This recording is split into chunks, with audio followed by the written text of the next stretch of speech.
Welcome to National Pension Partners, where retirement planning meets peace of mind.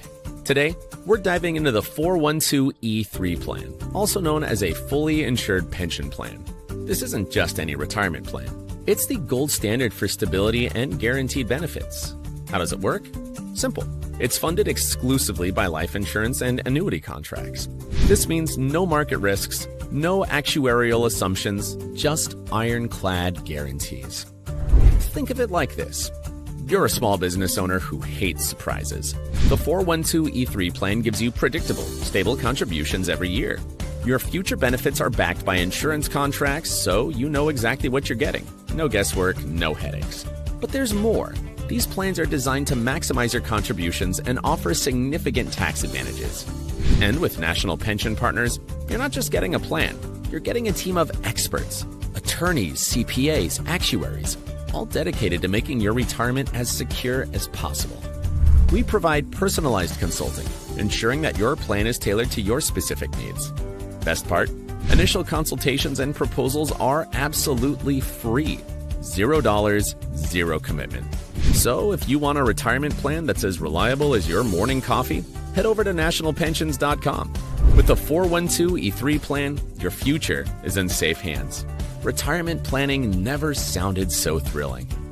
Perfect for small business owners who like their finances as predictable as Monday mornings. Stable contributions, ironclad guarantees, and serious tax advantages. It's the trifecta of financial security. And with National Pension Partners, you get a team of brainiacs, attorneys, CPAs, actuaries, ensuring your retirement is as secure as Fort Knox. Oh, did we mention the free consultations? That's right. You get a personalized expert proposal with $0 down. So, if you want a retirement plan that's as reliable as your morning coffee, head over to nationalpensions.com. Because when it comes to your future, boring is the new exciting. Retirement planning never sounded so thrilling. For more details, check out National Pension Partners at nationalpensions.com. Retirement planning never sounded so thrilling.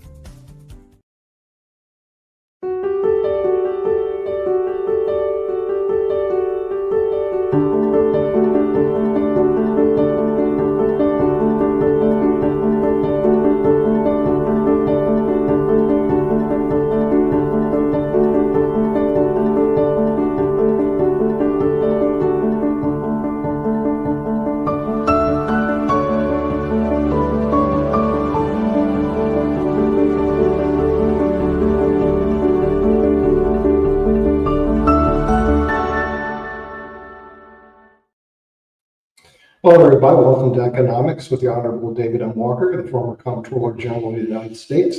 And today we're going to be discussing the Russia-Ukraine, Trump meeting Putin in Alaska. Of course, he's meeting Zelensky very shortly. With that, we're going to bring the Honorable David M. Walker. He only has a short period of time today to discuss what he sees with the two superpower meetings. So, David, I don't know if you followed this, but this is a pretty important meeting between two of the superpowers of the world. So what are your thoughts? Well, I watched the press conference live last Friday where President Trump and President Putin met after their 3-hour meeting, which involved 3 persons for each side, including the presidents. And I must say that I was incredibly disappointed with that press briefing. You can't call it a press conference because they didn't take any questions. First, President Trump allowed President Putin to speak first when we were the host, which was, in my view, totally inappropriate. He didn't really say anything of consequence other than one thing Trump liked, which was confirmed that he would have invaded Ukraine had Trump been president of the United States back when 22, but beyond that, consequence. Then the president addressed, the press and the world, frankly, live, and he had nothing of consequence to say. There was no real discussion of what had been agreed to or what had not been agreed to. But today, we see the president is meeting with Volodymyr Zelensky, who's president of Ukraine. There are a number of other European leaders that are going to be part of the meeting. to be able to talk about what's the way forward to try to achieve a peace.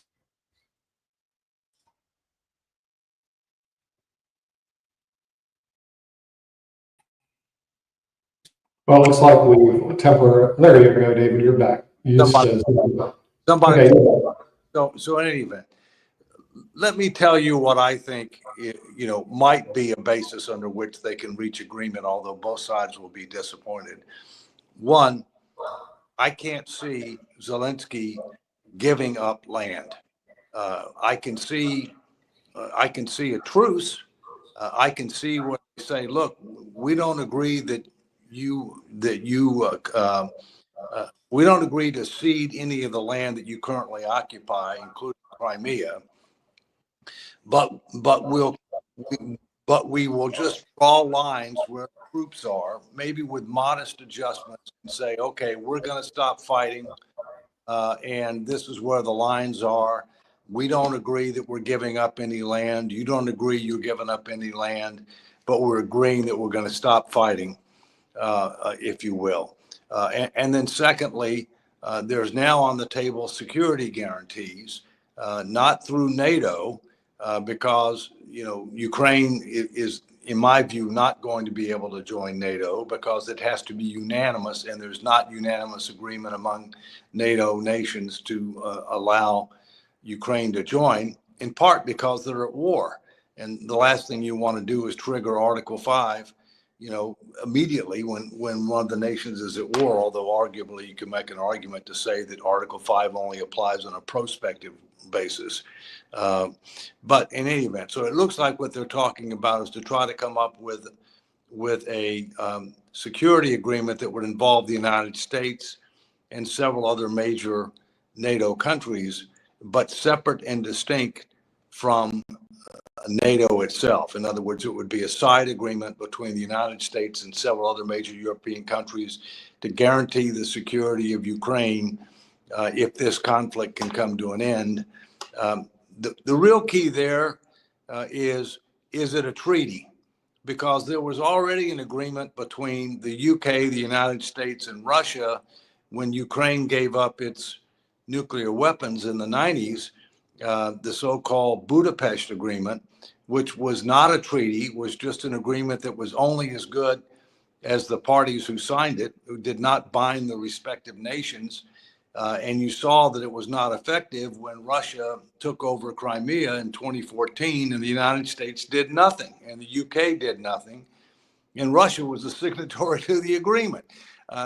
So they did something, but it was directly contrary to what they had agreed to do as part of the Budapest Agreement. So it would need to take the form of a treaty, which would mean that the Senate would have to weigh in on it. I think depending upon how it's structured, that's, it's very possible for the Senate to approve something like that in order to end this conflict. But the terms that Russia is seeking, which is actually for Ukraine to cede land, I think is absurd and not appropriate.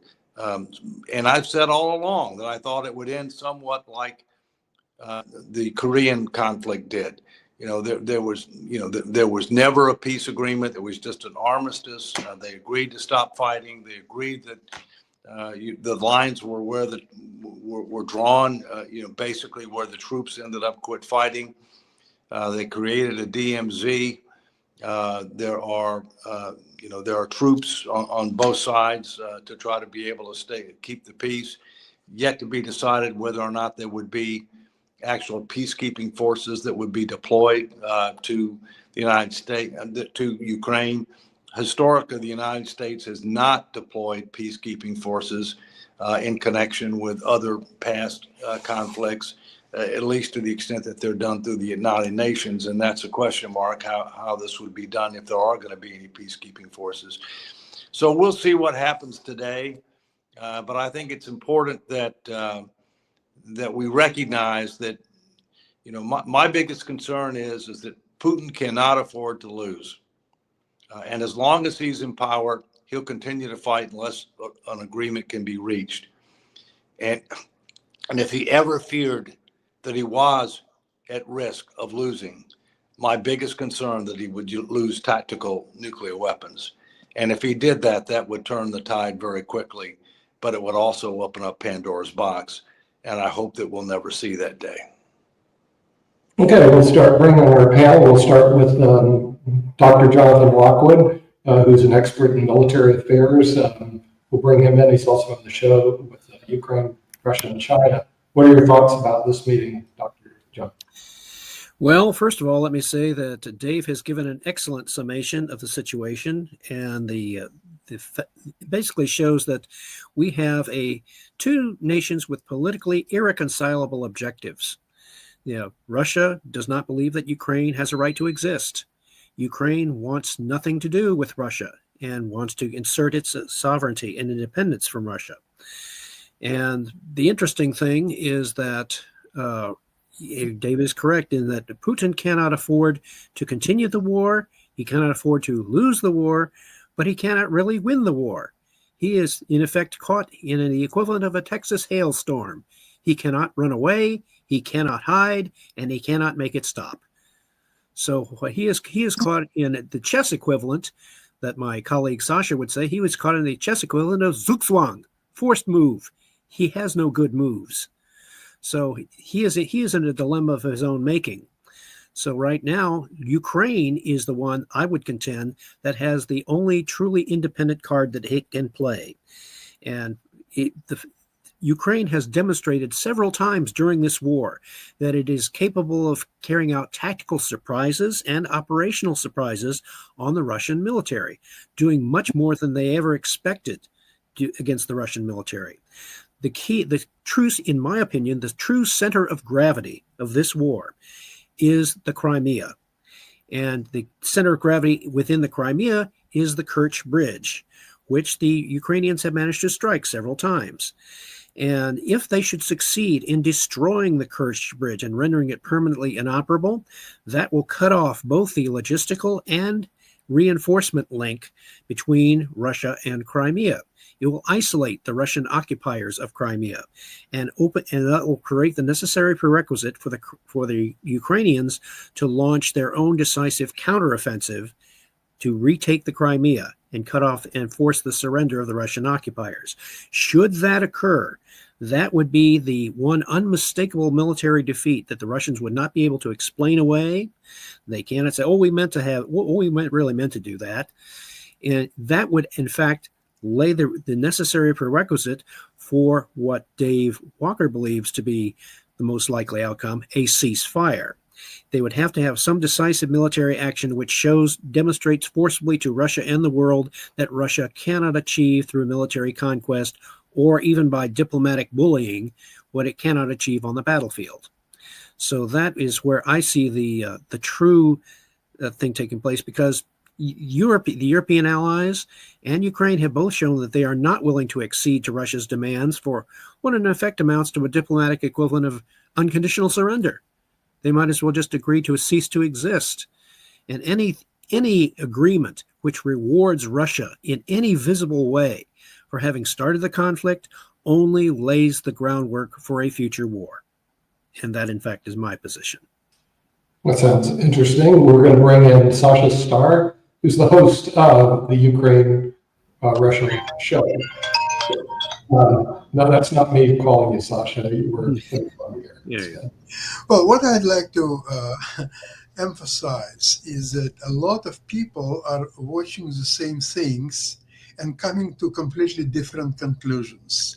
So every stage has to be somehow explained, and only then all people can come to some meaningful evaluation of this or that. So let's see a few simple things. How meeting started, how meeting ended. It started with the red carpet. The B-2 with some F-35s made their appearance, quite pleasant for Trump and maybe not so pleasant for Putin. But although maybe Putin's curiosity was rewarded because he finally saw B-2, which just recently bombed his lovely country of Iran. So That's the start of the meeting. However, how meeting ended? It ended with Dave, you're absolutely right about this so-called press conference. It was neither press, it was neither conference. Then a state dinner or something that usually follows all this diplomatic events, especially between countries like US and Russia, which don't meet so frequently. I ventured, I even looked at the menu of this dinner. I'll tell you that the servants who will eat all these leftovers, they will be rewarded handsomely. It will be fabulous food. They will definitely enjoy it, but not Putin and his friends. So that's how the meeting ended. So now, when people are trying to evaluate who is the winner of this meeting, Trump or Putin, you can say that they're both winners, same as you can say that they're both losers.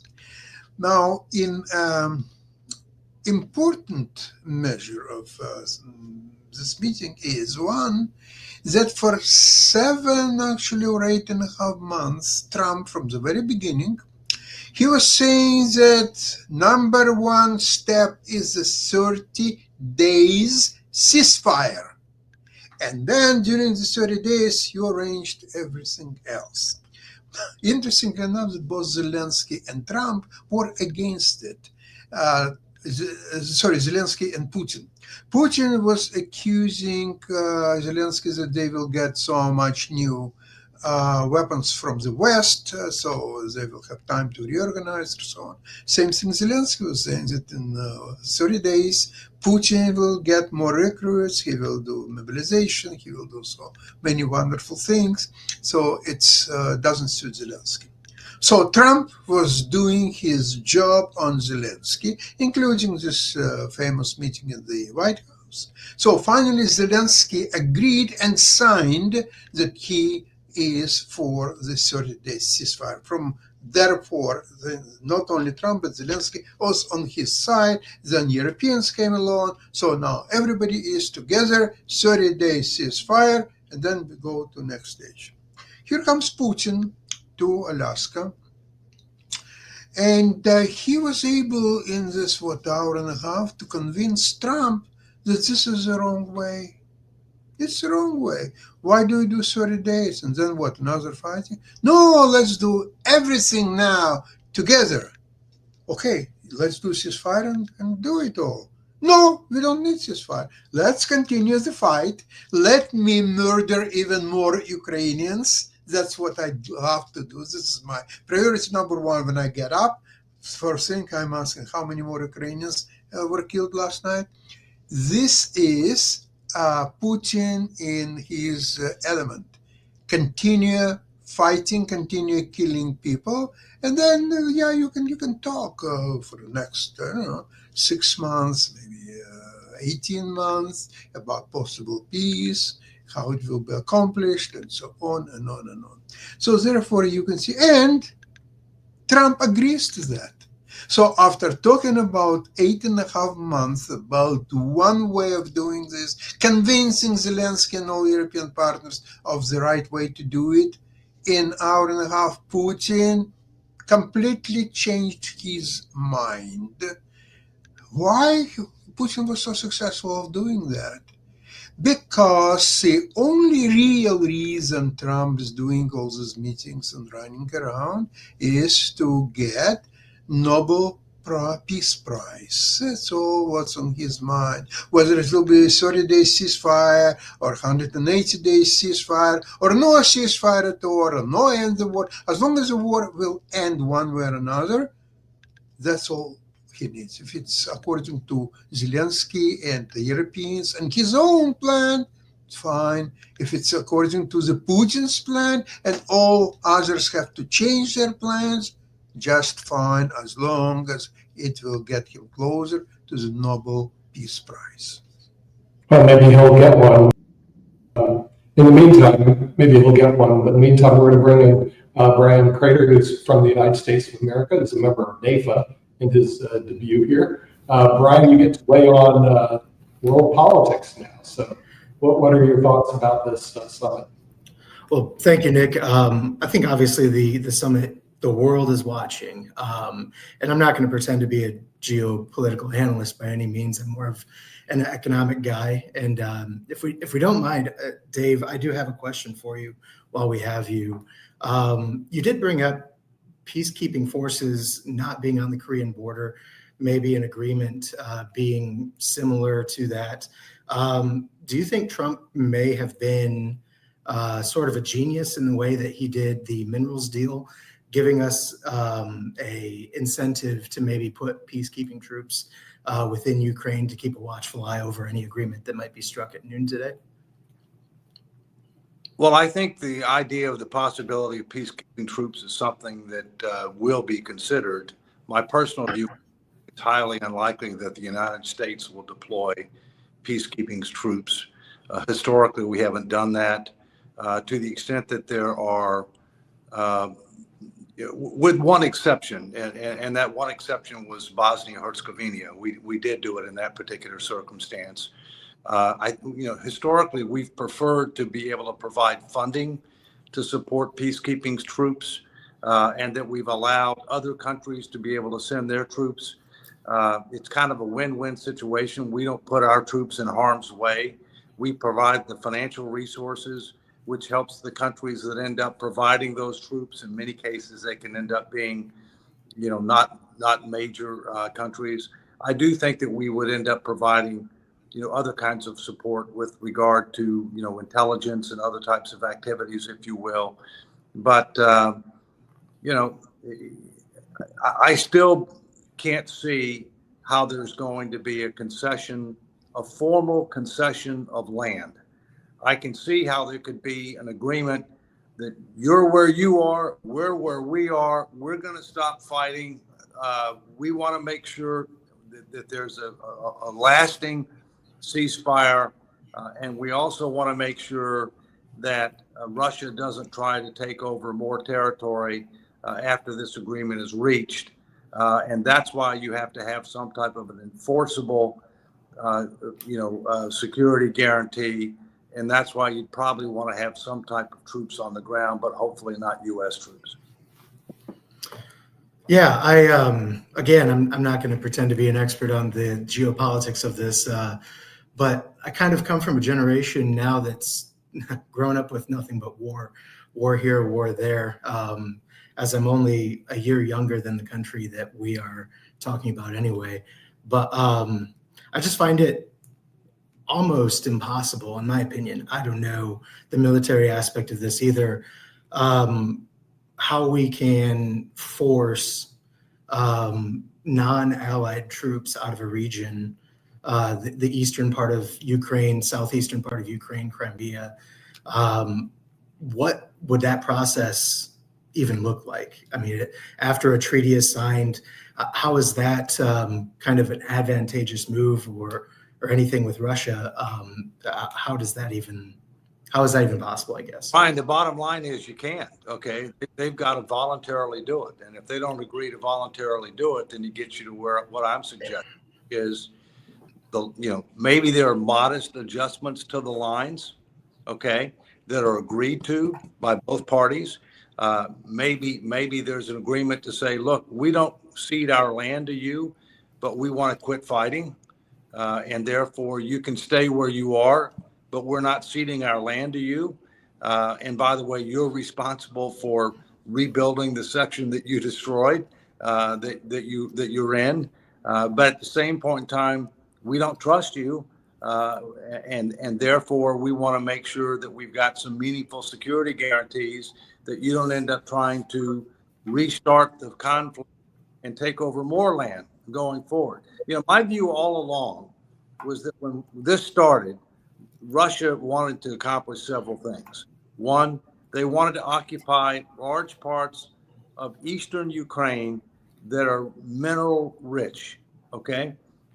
And that there are a lot of Russian-speaking people in that part of Ukraine. They wanted to create a land bridge to Crimea, all right, which was another objective.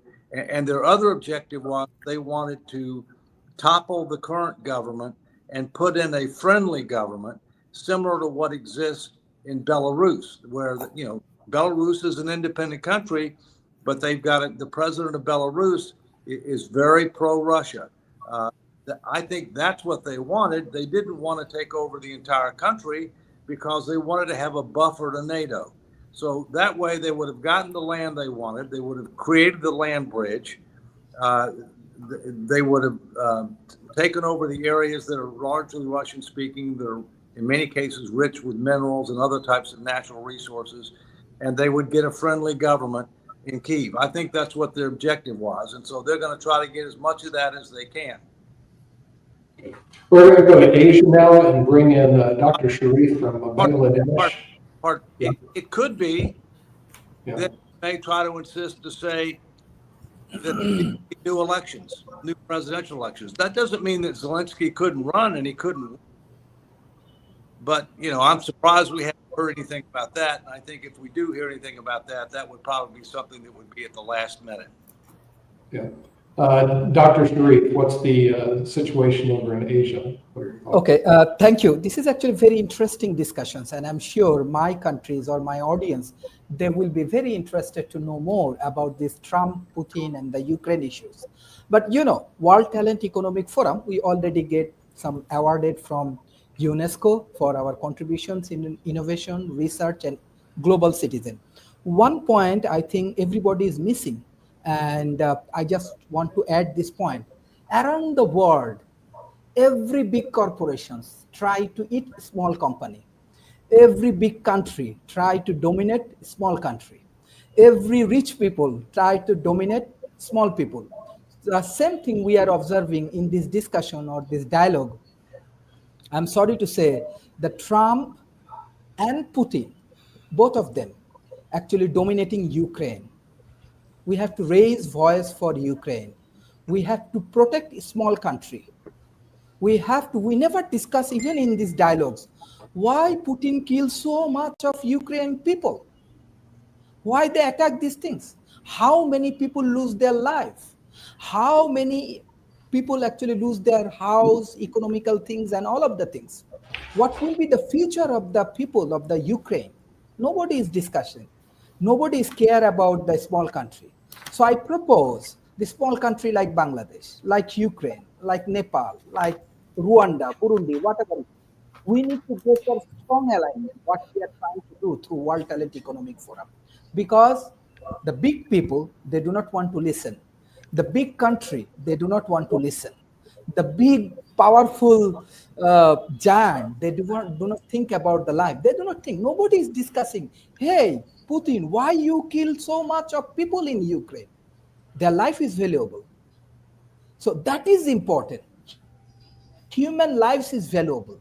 And Putin, in terms of my point of view, is a criminal. How USA invite in their land a criminal, a war criminal? How come you do that? You are most civilized people in the world. You are most educated people in the world. You are most powerful people in the world, and you can do whatever you want. And you can invite a criminal in your country. So we are doing the same wrong things. Yeah. So I do not know. What is the humanity? We need to focus on humanity, and I request all of the small country, make alignment, work together. Because big people, they never think about the small people. Big country, they never think about the small country. That is the outcome of this last conference of Putin and Trump. And I believe USA people has a lot of good people. They should avoid this kind of war criminal. Thank you. Sharif, my is we should not have had a meeting on U.S. soil. Number two, we should not have given him a red carpet treatment, although his red carpet is a lot smaller. Thirdly, we should not allow him to speak. Okay, but we should have had the meeting in the United States. I think one of the problems is that he is viewed as a war criminal, and he has been indicted by the International Criminal Court. And one of the things that Putin is concerned about is meet and not get arrested. And I think that's one of the challenges you have. Now, in fairness, President Trump has talked over and over again about stopping the killing, not only with regard to the combatants, the people in the military, but also the civilians. I mean, he's talked about that over and over again. And you talk about why is Putin doing what he's doing? I think there are several reasons that he's doing what he's doing, and I think it's wrong. Okay, he's clearly in the wrong here. Okay, clearly in the wrong. One, views himself, in my opinion, as a modern day czar. And Putin has said publicly that the biggest mistake that, quote unquote, Russia has made in modern times was the breakup of the Soviet Union. And Ukraine used to be part of the Soviet Union, and therefore he views that as a huge loss, and he wants to try to be able to reverse the loss. The third thing, which a lot of people don't know, is guess what city was the capital of the Russian Empire for hundreds of years? The name of the city is Kyiv. And so, there are a number of reasons. What he did is wrong. And his current position, I believe, is wrong. I do believe that they ought to have a ceasefire and then start negotiating from that point. But that's a little bit more contextual sophistication with regard to what I think is going on and what I think was right and what I think was wrong. Okay, we'll bring in to Toby because he hasn't spoken yet. We do need to listen to the progressive wing of our group. So progress to Toby. But he's not so far left that he left America. And the funny part is I'm not even that left. I'm just right. I try and be as right down the middle as possible. So, for example, we do have to set some baselines because a lot of things that we talk about on here, we tend to attribute only to one person or one political party. One, everybody wants to stop the killing. There's not one person that's advocating for killing. So we have to stop the idea that only Trump wants to stop the killing or only the Republican Party wants to stop the killing, because that is that is very disingenuous to start the argument off in the first place. Number two, the meeting that happened wasn't a meeting, and I completely agree with you, Dave, on that. It wasn't a meeting. It could have been an email. It could have been, they could have sent messages back and forth through whomever, because what they did was basically it was a show put on. Trump thought he was putting on a show of force, or that's the way that the party took it and the way they tried to push it out there. Oh, this is a show of force to Putin. Oh, we flew B-2 bombers above them. That really wasn't anything. He didn't care about that. What he wanted was to be seen on that stage with an American president. Trump walked across the stage to him. Trump allowed this man in the country. As Dr. Sharif pointed out, he is a war criminal. And he allowed this man to speak first for the host country, which is a show of dominance. It's a show. It was a show. Basically, Putin gets to put on, back to Russia, to put on more propaganda, keep his people in line, and so on and so forth. So that was bad to start with. There are no concessions Russia has to take. There's absolutely none. There weren't any that were offered. Russia's going to keep the land, if that's what Trump is already saying, because Putin is told, I don't know how that came about, but yes, he's told Putin that, yes, Russia can keep the land, and then Zelensky just has to agree to that. And the idea, because Trump even put it out today on his Truth Social, talking about, well, they can end the war or whatever. Zelensky just has the opportunity to do this by ceding this land. Again, Dave, I completely agree. I don't think Zelensky wants to do that. And number two, that's not going to be something that is going to stop the war or stop Putin from invading other nations, because what are we going to do then? Is, hey, look, to stop the war, you get to keep the land. So him reconstituting or reestablishing USSR, that's his purpose. I mean, he's upset about that, as you stated. But I think it all goes back to what Dr. Sharif kept talking about, is that, again, nobody thinks about the smaller people. And that happens all the time, from society to companies to big countries. Ukraine is being fleeced by Trump and by Putin. The minerals deal wasn't even a minerals deal. What it was is we're going to take whatever what is not ever or what is not already taken by Russia. We're going to try and take control of that. So now we're supposedly going to put boots on the ground as he's still bombing. He's not going to do anything. Trump has always backed down. Anytime Putin steps up, Trump has backed down. We were supposed to have sanctions on before. So I say all this. To point out, we had the opportunity to continually pushing with our allies, but our allies are backing away from the way that we are acting.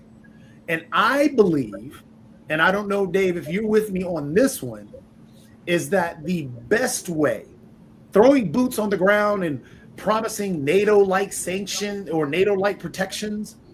Well, if you're going to promise NATO-like protections, let them into NATO. Don't give me this two thing. What I'm asking is the best way to push Putin back into the corner and away from Ukraine is for our allies and to reestablish an alliance with those allies that are helping to reestablish a trust bond that has been broken with our allies, so our allies can utilize not only bringing in the defense force or bringing in more defense, even though they're actually putting in more defense than the U.S. is currently, and even before they were doing that as well, because we have the established numbers on that, because they were doing 60% and we were doing 40%. So again, if we could reconstitute that, I think we would have a better way of getting a ceasefire and getting a peace deal. Well, let me mention a couple of things, then I have to go. I think the reason that you have several European leaders coming to Washington today, along with Zelensky, is to try to be able to create something along the lines of what you're talking about, Jacoby. Russia made it very clear, Putin, that he doesn't have a problem with Ukraine joining the European Union, fraudulent economic coalition. But he has drawn a red line, rightly or wrongly, that Ukraine cannot join NATO because that means that there is a treaty between over 30 countries with regard to. On the other hand, if we can get countries like the UK, Germany, France, Italy, and potentially one or two others to join the United States, those are by far the most powerful countries in NATO anyway.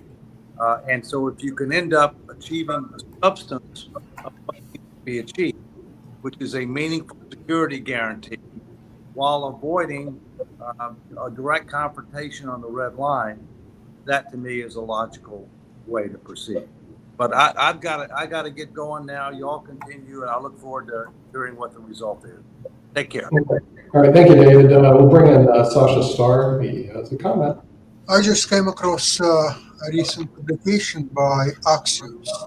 What they published is that about halfway in a meeting, Trump almost interrupted the meeting after Putin asked for 100% of Donetsk territory, Donetsk Oblast territory, which is part of Donbass.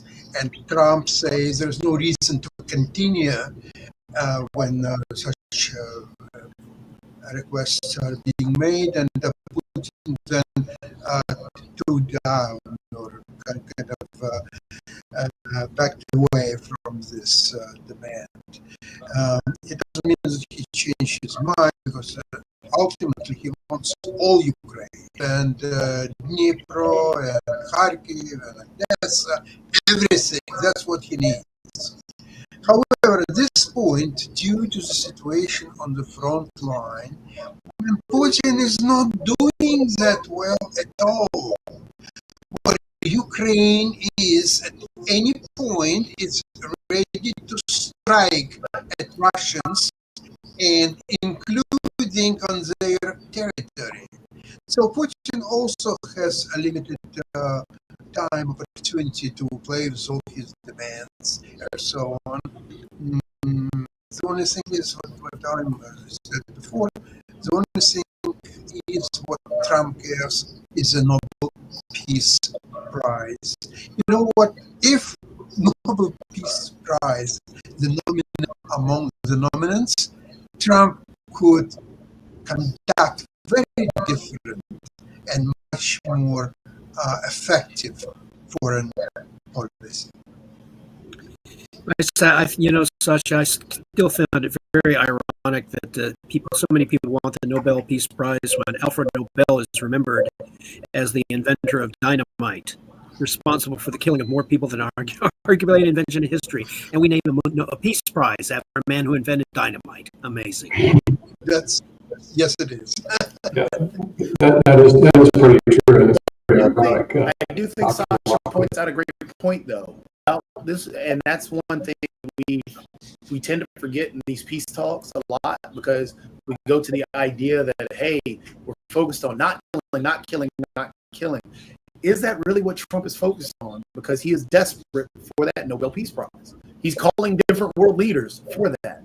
So is it really about, I mean, yes, everything stopping of the killing so he can win a prize, or for the people's lives to be better?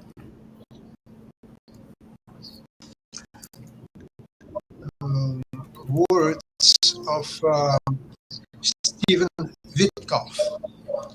Witkoff is saying now, after talking to Putin for an hour, 2 hours, whatever, is that there is no problem to time to continue fighting. So if that negotiations of an overall peace will take, say, 6 months, maybe 12 months, maybe 24 months, it doesn't matter how much, and fighting is continuous, what kind of peace talks they are? They are distractions. That's starting to look like an example of Orwellian double speak or double think. Yeah. To speak two contradictory ideas at the same time. Is that the idea of Trump's administration put out the idea that they were going to do a trilateral meeting next. Well, then Putin already said that the next meeting might be in Moscow. We already know that, again, as you said, Sasha, as you just said, Doc, this is Orwellian. Yeah, I mean, it's very Orwellian and everything like that. But if I remember correctly, isn't Finland, which is one of the people that is coming with Zelensky, part of the Nobel Peace Prize? So that might be one of the things that he's going to whisper in his ear, meaning Trump, is give me the Nobel Peace Prize and all along time together and everything along those lines. So that is one of those possibilities and all along those lines. I did like what Dr. Sharif said and everything. And I remember, and I just wanted y'all's thoughts about this, and I was going to ask David, but anybody wants to jump on this, including you, Dr. Lockwood and Sasha. A lot of countries seem to be moving to the center and to a lot of division between what was under U.S. control or the West control and what was under Russian control, and all along those lines. And we just saw the recent election in Bolivia, which is to the south of us in South America. The socialists have lost, and it's going to be between a centrist candidate and a far-right candidate, and all along those lines. So with the loss of control from the socialists.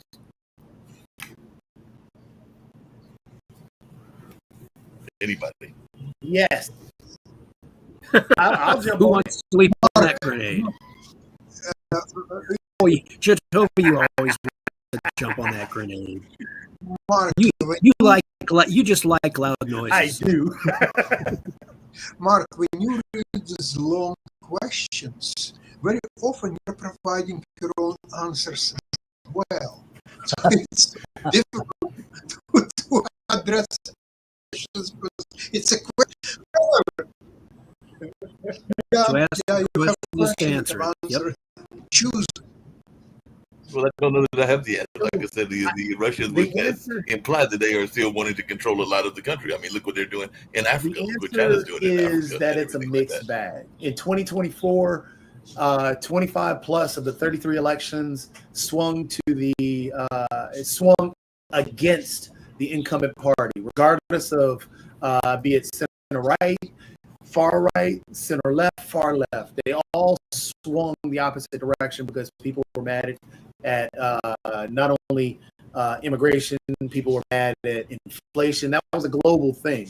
So yes, it's a mixed bag. People are swinging. So my guess, and I'll put it out there, I don't think with what happened in Canada, because remember, it was the Trump effect that actually made the election in Canada. And I think the Trump effect will also hit Bolivia. Therefore, the centrists will win, not the far right candidate will win.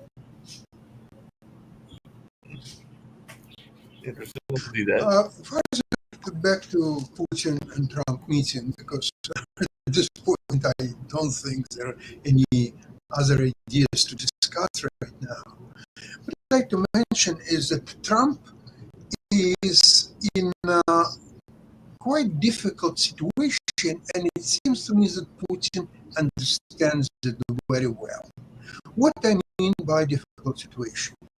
What levers, really two important ones. Number one is the economic sanctions against Russia, and furthermore, countries, even more important, that are purchasing Russian oil and gas products. Lever number two is providing strong military weapons backup to Ukraine. Let's go one by one. Number one is sanctions. Because of it could be, several months ago, it could have been very strong argument. It's all-out war. I'm talking about tariffs war against all the world, actually. Some countries have made some deals with him. Some other countries, including important ones like China and France, and it's ongoing problem for Trump. I'm not going to elaborate on that, but if you're following this, you know what I'm talking about. Even in case of Canada, it's almost complete boycott of all products. It's empty departure halls in the airport to fly to United States. There are no people, there are no flight attendants, there's nothing. So China is, okay, so he's got, another 90 days pause. It's not, nothing will happen. China doesn't care much about US sanctions at all. In fact, at the beginning, if you remember, China imposed itself 147% tariffs on the United States, and Trump had to back out. So the sanctions is definitely not. So let's come to the second one. Probably it's a military support of Ukraine, sending all kinds of weapons and so on.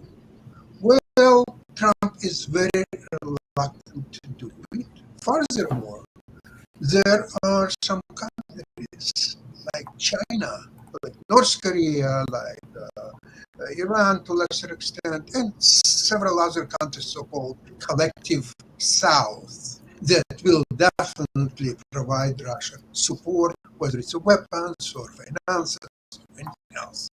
So that level is not working very well. So Putin, who understands all that, and therefore he's not scared of anything. In fact, he completely reversed Trump's mind on the ceasefire question. He didn't yield to Trump at all. So Trump has to go all the way, number one, to invite Putin on the American soil, to give him red carpet treatment, to have talks with him and his people, and going out empty-handed, nothing, zero. That just tells me, while for several months there were a lot of Ukrainians being killed by Russians, and Trump was dancing around Putin this way and that way. Here is a Witkoff, here is a South Witkoff, and so on. And result, big fat zero.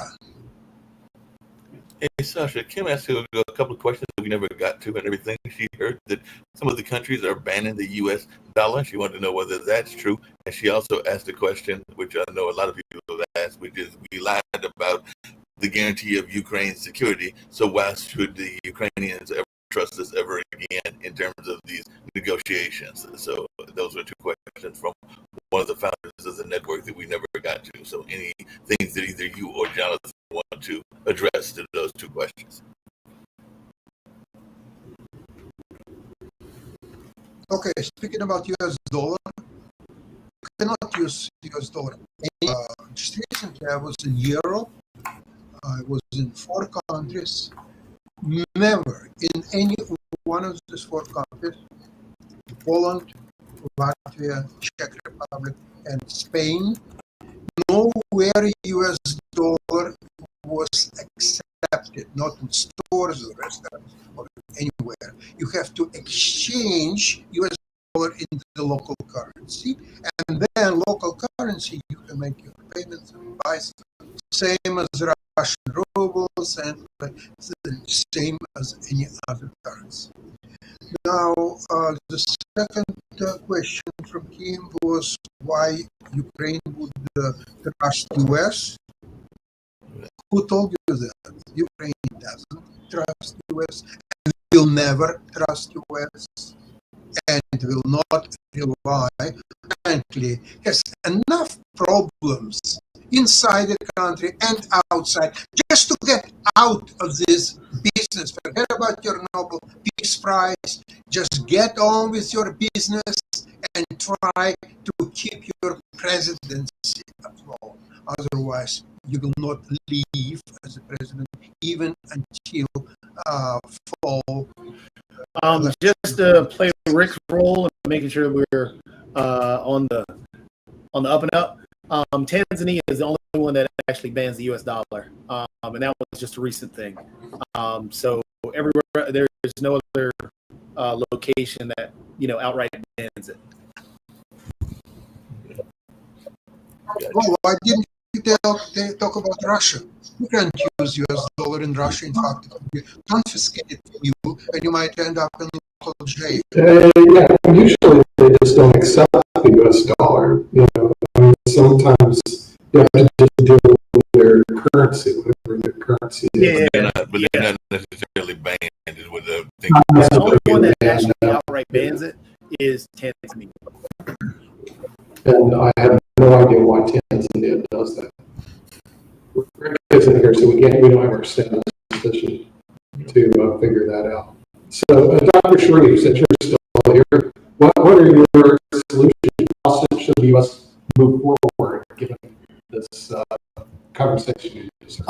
You are asking for this Ukraine and this Russia war, or you have different background?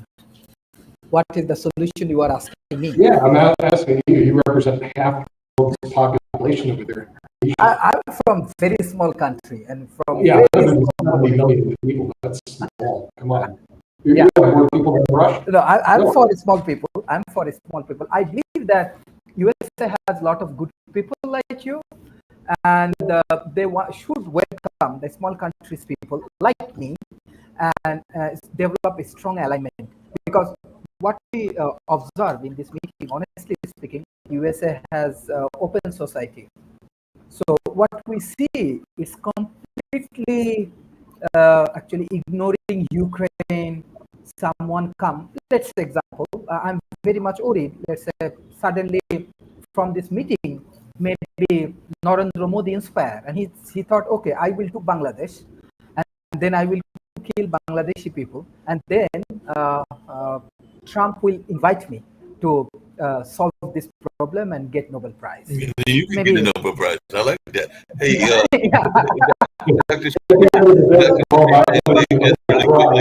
want to finish. Just I want to finish. The same word that, okay, I will take over Malaysia. And if I take over Malaysia, I kill people and I do these things, and then Trump going to invite me and he will Nobel Prize. So no problem. There is no law. There is no rules. So small countries, small people, we need alignment. Maybe Pontiff can take this initiative. Well, speaking of that, just really quickly, Dr. Since they was asked, and I did the role of break this time, Tanzania apparently banned the use of the U.S. dollar and other foreign currencies for domestic transactions to strengthen its national currency. So they actually said that was an oversimplification to say that it was banned, but it was their way to get people to go to the Tanzanian shilling as sole legal tender. So in order to reinforce the local currency usage and improve their monetary policy. So they're forcing people to use their own dollar. Okay, that's fair enough. So, Brad, what are your thoughts? How can this play out, or is this going to? Well, I know I've been rather quiet on the pod, but it's great to meet you all. I can only speak as the average 30-year-old American voter here. I'm looking at Trump's actions today as something that is very strong for the world, very, very good for the world. And again, as an American voter, I'm looking at his recent agreements with Azerbaijan. I'm looking at Thailand and Cambodia. We have momentum. I know a lot of people here may have varying views on that, but to the average American voter, they're not necessarily in detail that we've brought up today. I think we're getting hung up on who spoke first on the meeting. The fact that it was in the United States, I kind of believe that it probably should have been held at a more neutral site, because in reality, we're looking to not necessarily get ourselves involved, but by bringing it here, we're kind of bringing it here. So in reality, I'm just kind of looking at this. We have the meeting here in 3 minutes. It should be starting very, very, very soon. But in terms of the average American voter, I'm looking at this as a very, very strong position that we're in, simply as a result of all the nations are coming here. Everyone's looking to the United States to broker this agreement. We have brokered agreements. Trump has a Trump way of doing things that nobody understands. I think we can all agree on that. So I'm very, very interested to see what the next hour has to bring for the world. Yeah, and we are too, and we're at the hour, so we want to thank our special guest, Brian Carter, who is debut on the Pod TV network, and of course, Brian, you've been in Bangladesh, right? Okay, and let's talk Canada and Tony from the United States, and Mark Lee from the United States. Of course, the Honorable David Walker, who's in Washington, D.C., same with John Lockwood, and unfortunately they had to leave early. But we'll see you next week on economics.